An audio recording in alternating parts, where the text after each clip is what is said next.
Neighbors kept parking in our lot. I froze them out. This happened around 20 years ago. Our family owned 2 apartment buildings, 3 units each. We lived in 2 of them, rented out the other 4. There's nothing but these 3 flats lining both sides of the road for about a mile. Not all have parking. On the side streets are houses and very little street parking. We had more land than most of these units, since it was also our home. So we had parking for around 16 cars. Everything was fine for literally decades. Then cars started appearing in our parking lot that were not our tenants. I blocked one in one day. Went outside to see this a-hole drove through our bushes and across the yard to get out. I called the cops, nothing they could do. So I called a tow company and had them put up signs. We'd have to call them to have a car towed. The signs seemed to work. No more random cars. Until New Year's Eve one year. I arrive home and every space is filled. There are even cars on the street blocking in the other cars. I'm beyond pissed. I call the tow company, they can't do anything for a few hours because they are so busy. We're in the Chicago suburbs. It's below 0 out. I have an idea. I dig out the lawn sprinklers and hoses. I run one hose inside to the laundry room faucet and turn on the hot water. This way the hose and sprinklers won't ice up. But the cars and ground sure did. 3 sprinklers, moved every half hour or so. For almost 5 hours. Every car, every inch too of the parking lot, the street by the cars, encased in ice. I made it a point to spray ice in the locks, between the window seals and glass. In the grills. Put away the sprinklers and hoses, went to bed. 4 a.m., furious pounding on the doors, doorbells ringing non-stop. We just smiled and called the cops. Waited until they arrived and went outside. Cops were holding back laughter. These people were told to park here by their friend who owned an apartment several buildings away. The same idiot who drove over our bushes. I pointed to the tow sign and told the people to move their cars or get towed. In our town, cops can ticket on private property with the owner's permission. So all cars were ticketed. They were also towed, since nobody could get in their vehicle. Wish we had it on video.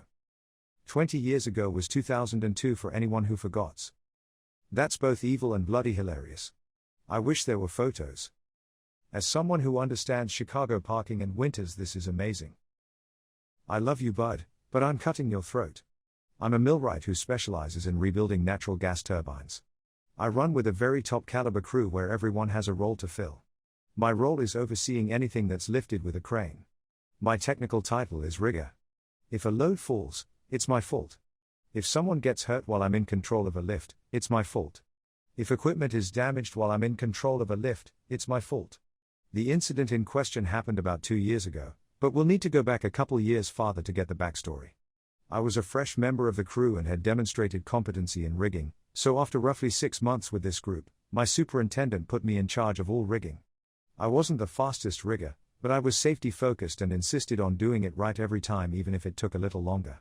This meant that my superintendent didn't have to watch over every rigging task and could go relax because I had it under control. Another millwright joined the crew about the same time I did. We'll call him Larry. We didn't get along at first, but after a few months we became friends. Larry was the act now think later type.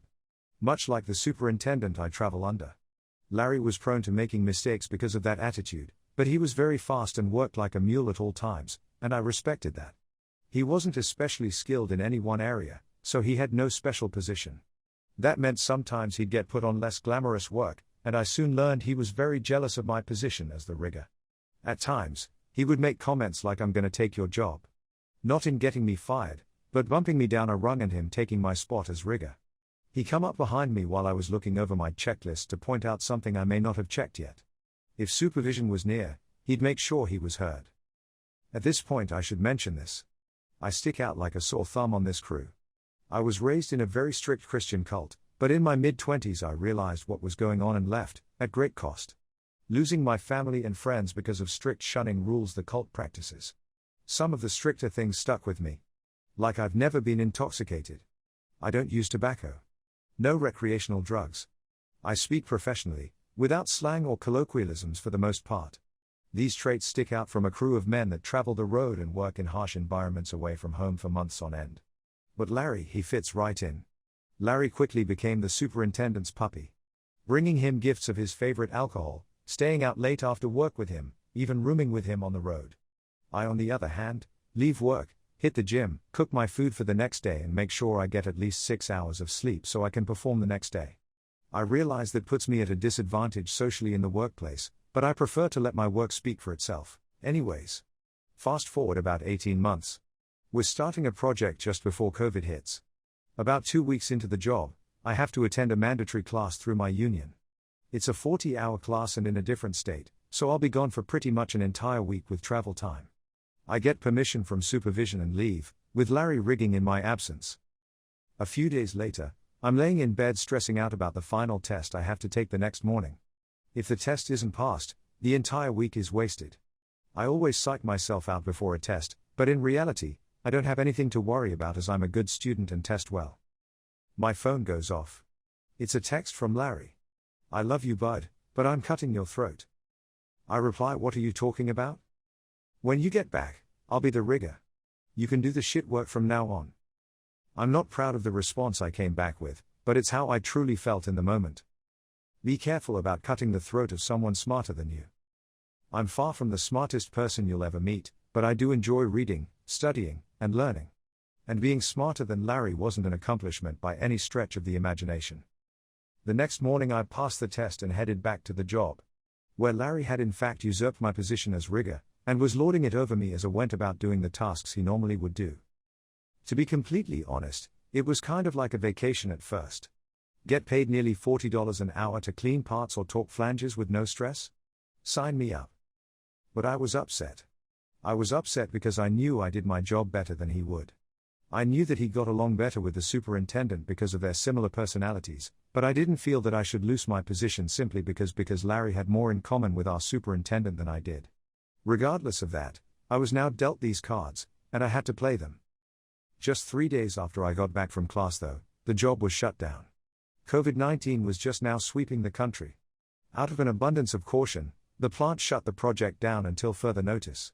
We were sent home for about 3 days and then called out to an emergency shutdown where a turbine had crashed. We roll out and are on the job 48 hours later, in the middle of nowhere, Alabama. We get right to work. On this particular unit, you pull the entire roof off in 2 sections with a crane to open the enclosure. Compared to many things we lift in a project like this, the roof weighs very little.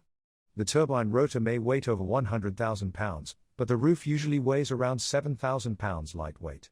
But it is large and there are critical parts around the roof that can be damaged if not lifted carefully. Typical procedure is to be on top of the roof after it's unbolted, be in a full body harness and tied off to an approved anchor point capable of holding at least 5,000 pounds per OSHA regulations. We then slowly take the weight of the roof with the crane until it's floating and then climb down off of it and continue the lift until it's set on the ground or on a truck to be moved. The superintendent instructs me to go on the roof with Larry and assist him. Do whatever Larry tells you to do. Okay, boss. I put on my harness and climb to the top and begin to assess the situation. The rigging to lift the roof is 4 5-ton chainfalls. It's capable of safely holding 20 tons. Well over the weight of the roof. The crane is also well overrated for this lift, even with the boom extended all the way out in order to clear another building on the way to the ground.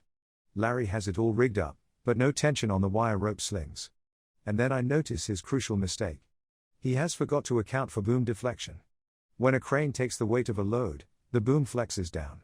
Depending on the crane setup and the weight of the load, it can mean that while your crane hook might be centered in your load with no weight on the hook, once you get the weight of the load on the crane hook could be anywhere from a few inches to a number of feet off center. Which means that when the load come off the ground, it swings. Swinging is bad. Always. Enough weight swinging could tip the crane.